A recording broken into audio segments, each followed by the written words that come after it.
Tenemos una pregunta que nos hizo nuestra hermana Anamín Núñez. Anamín Núñez desde Bogotá nos hizo una pregunta. Es la siguiente: pastor, ¿Dios no tiene sentimientos ni emociones?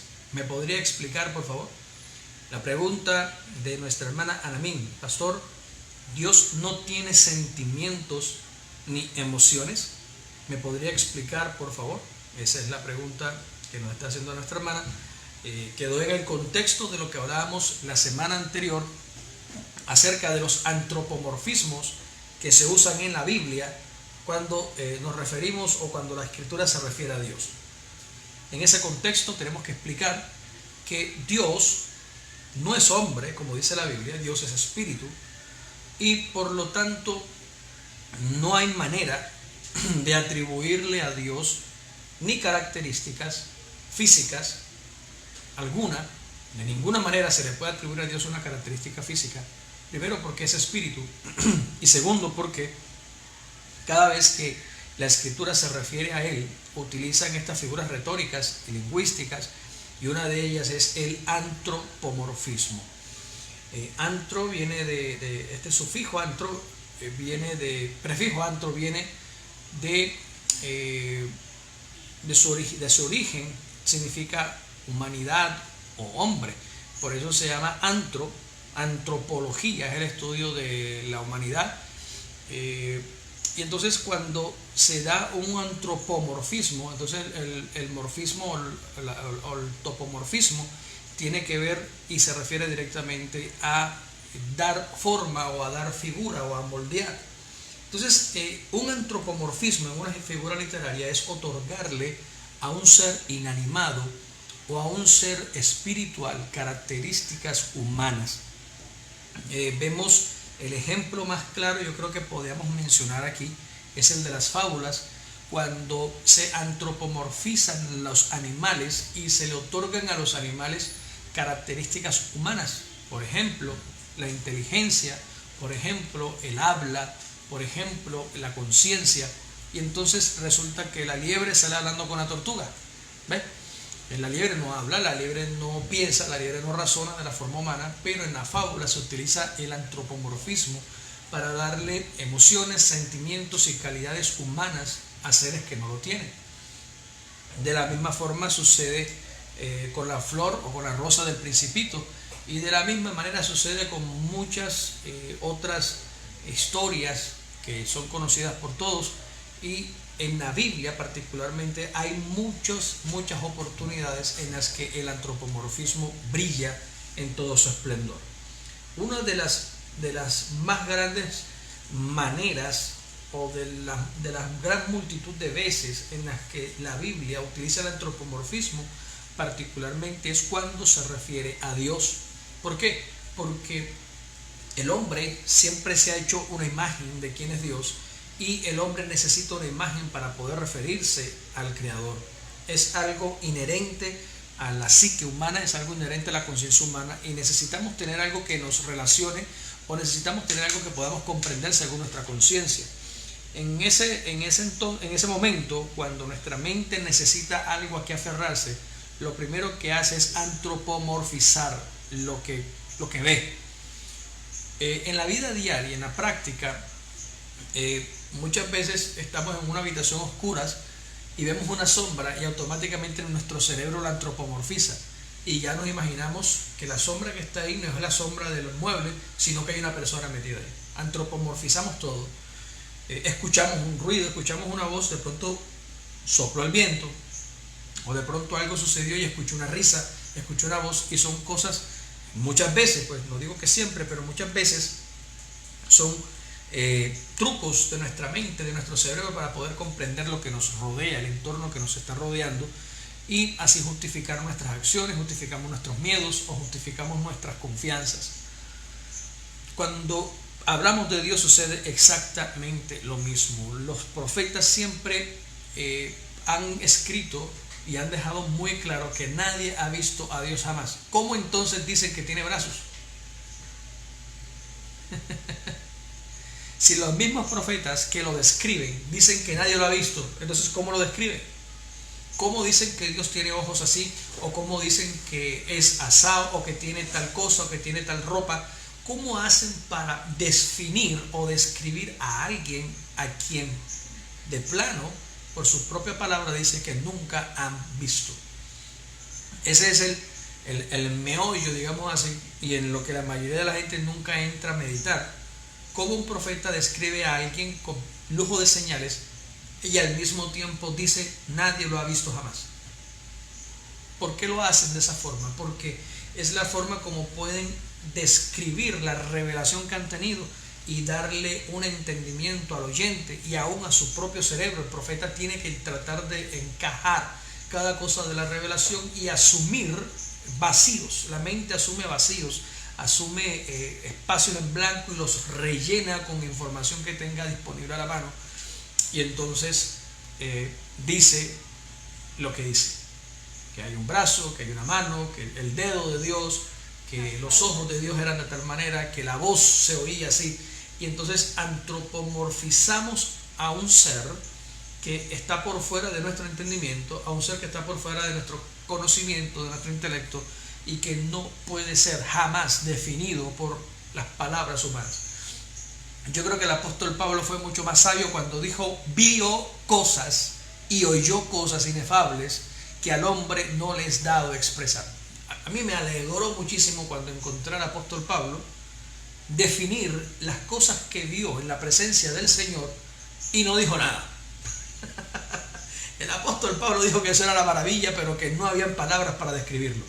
Eso es lo mejor, y entiendo que el apóstol Pablo lo hizo al final porque había una revelación del Espíritu Santo, y esa revelación completa del Espíritu Santo lo llevó a la verdad de que no podía antropomorfizar la divinidad de Dios, sino decir simplemente que era maravilloso, inefable, y que no podía explicarlo con palabras o con lenguajes de esta tierra. Esa es la manera más sabia de definir a Dios y de definir su gloria. No se puede definir más nada.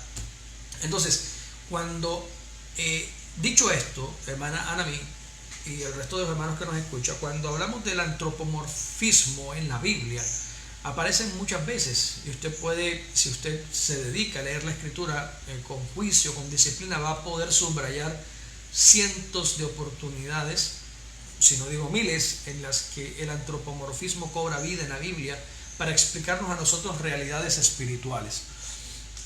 Y entonces ese Dios que nadie ha visto, que nadie conoce, el mismo Hijo dijo: nadie ha visto a Dios jamás sino el Hijo, el que descendió del cielo. Él lo conoce, más nadie. Juan capítulo 1 versículo 18 dice: nadie ha visto a Dios jamás, el unigénito y Dios que está en el seno del Padre, Él lo explicó. Porque nadie lo ha visto, nadie lo conoce. Entonces el Dios invisible del viejo pacto, cada vez que la Biblia se refiere a Él con atributos humanos, físicamente, mentales, psicológicos, y cuando hablo de mentales o de psicológicos o de emocionales, la felicidad, a la alegría, al gozo, a la ira, al enojo, al celo. Cada vez que encontramos estas descripciones que son solamente antropomorfismos de Dios, tenemos que entenderlos como tales, como antropomorfismos, y no que Dios sienta tal o cual cosa de la forma como nosotros nos la imaginamos. Esa es la razón, para cerrar esta definición, esta respuesta. Esa es la razón por la cual cuando hablamos del amor de Dios nos chocamos y decimos: nadie puede amar como Dios ama. Obvio, porque Él no ama como aman los humanos. Pero lo que Él siente se antropomorfiza y se define como amor ágape, y lo ponemos como lo más excelso, lo más elevado y lo más sublime para que nuestra mente pueda entender a qué se refiere. Pero realmente no es ese sentimiento, no es el sentimiento humano del amor. O cuando decimos que Dios es celoso, pues automáticamente uno dice: bueno, el celo es porque le da enojo que lo de él se comparta con otro, pero entonces sería egoísmo. No, es celo, o sea, que no le gusta que su mujer esté con otra persona, ¿sí? Entonces, sí, claro, así como a uno no le gusta que la mujer de uno esté con otro, claro. Entonces uno entiende en ese antropomorfismo que Dios es celoso, porque uno es celoso. Pero ¿realmente Dios siente celos como lo siente el ser humano? No, nunca es así. O cuando Dios se enoja y entonces dicen: no, que eso es una ira santa. En serio, ¿de dónde sacaron eso? ¿De dónde sacan que Dios tiene ira santa? Porque es una forma de tratar de comprender y de explicar cómo una emoción humana tan baja, tan vil, puede hacer parte de un ser supremo tan santo y tan puro. Entonces decimos, está irado, pero de manera santa. Esa es la incapacidad de nuestro raciocinio humano tratando de definir al que es indefinible por definición. Esto parece una redundancia y un trabalenguas, pero Dios por definición es indefinible, no lo podemos definir. El apóstol Pablo, reitero, dijo, oyó y vio cosas inefables que al hombre no le es dado expresar. Entonces, en este contexto, el Dios de Israel no tiene emociones y no tiene sentimientos algunos de la forma como nosotros los seres humanos los podemos entender. Pero para efectos de esta creación y en este mundo de 4 dimensiones, pues para nosotros basta con saber que Dios no sabe y punto. Ya, que Dios se enoja, listo, perfecto, que Dios es celoso, vale, que Dios le da ira, sí, que Dios es vengador, sí, pero realmente Dios hace venganza como hacen los hombres la venganza. Dios es justo, claro, Dios es justo, pero realmente la justicia de Dios es la justicia de los hombres. No, es solamente una aspiración de los autógrafos de la Biblia, de los autores, de los escritores de la Biblia. Es una pura intención de tratar de dar a conocer cómo es Dios a los seres humanos, pero todos ellos erraron en muchas maneras porque quisieron y lo hicieron de una manera muy humana. Lógicamente no lo podían hacer de otra forma. Por eso apunto a que no es que esté mal lo que hicieron, lo hicieron bien, fue inspirado por el Espíritu Santo, porque es la única forma como nosotros podríamos comenzar a comprenderlo. Pero cuando se vino el cumplimiento del tiempo y el apóstol Pablo recibe la revelación de Dios, él dice, vi y oí cosas inefables que al hombre no le es dado expresar. El apóstol Pablo pudo haberse dedicado unas 14 cartas más a definir a Dios, a describirlo, pero no pudo. Él dijo, no tiene sentido, porque nada de lo que diga va a definir al Señor. Y ahí lo dejó, para que nosotros sepamos que si queremos conocer a Dios tenemos que venir al Hijo, que es Jesús. Él es la imagen del Dios vivo, del Dios invisible. Y entonces cuando la Escritura encierra la divinidad de Dios y esa magnificencia de Dios en el estuche de semejanza humana al que llamamos Jesús de Nazaret, cuando Jesús vino a la tierra en semejanza humana, entonces Él sí podemos decir que en esa semejanza humana sintió tristeza. Él sí lo dijo, sintió angustia, se gozó, se alegró, lloró, sintió enojo, volteó las mesas por allá, levantó a correr a todo el mundo y echó a los cambistas de la casa y dijo, el celo de tu casa me consume, mi casa, casa de oración es, y todas estas cosas las hizo Dios en ese estuche humano.